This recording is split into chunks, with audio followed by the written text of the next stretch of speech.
हिरण्यकशिपु जब स्वयं प्रहलाद को मारने के लिए उद्यत हुआ और क्रोधावेश में उसने सामने के खंबे पर घूसा मारा, तब उसी खंबे को फाड़कर नरसिंह भगवान प्रकट हो गए और उन्होंने हिरण्यकशिपु को पकड़कर नखों से उसका पेट फाड़ डाला।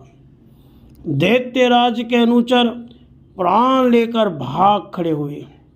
हिरण्यकशिपु की आंतों की माला गले में डाले बार बार जीभ लपलपाकर विकट गर्जना करते अंगार नेत्र नरसिंह भगवान बैठ गए दैत्य राज्य के सिंहासन पर। उनका प्रचंड क्रोध शांत नहीं हुआ था। शंकर जी तथा ब्रह्मा जी के साथ सब देवता वहाँ पधारे। सब ने अलग अलग स्तुति की, लेकिन कोई परिणाम नहीं हुआ। ब्रह्मा जी डरे कि यदि प्रभु का क्रोध शांत न हुआ तो पता नहीं क्या अनर्थ होगा। उन्होंने भगवती लक्ष्मी जी को देखा, किंतु लक्ष्मी जी भी वह विकराल रूप देखते ही लौट पड़ी। उन्होंने भी कह दिया, इतना भयंकर रूप अपने आराध्य का मैंने कभी नहीं देखा, मैं उनके समीप नहीं जा सकती। अंत में ब्रह्मा जी ने प्रहलाद से कहा, बेटा तुम ही समीप जाकर भगवान को शांत करो। प्रहलाद को भय क्या होता है यह तो ज्ञात ही नहीं था।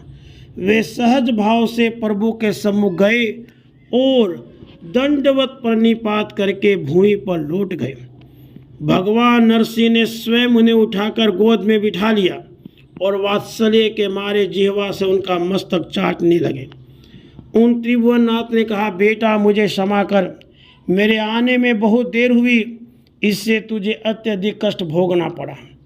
प्रहलाद ने गोद से उतरकर भगवान के हाथ जोड़कर श्रद्धापूर्वक गदगद स्वर में प्रार्थना की। भगवान ने कहा, प्रहलाद मैं तुझसे प्रसन्न हूँ, तेरी जो इच्छा है वह वरदान मांग ले।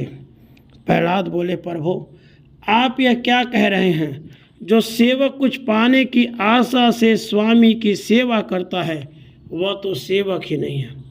आप मेरे परमोदर स्वामी हैं और मैं आपका चरणाश्रित सेवक हूँ।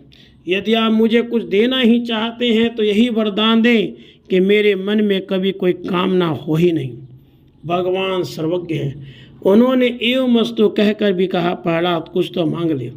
प्रहलाद ने सोचा, प्रभु जब मुझसे बार बार मांगने को कहते हैं तो अवश्य मेरे मन में कोई ना कोई कामना है। अंत में उन्होंने प्रार्थना की, नाथ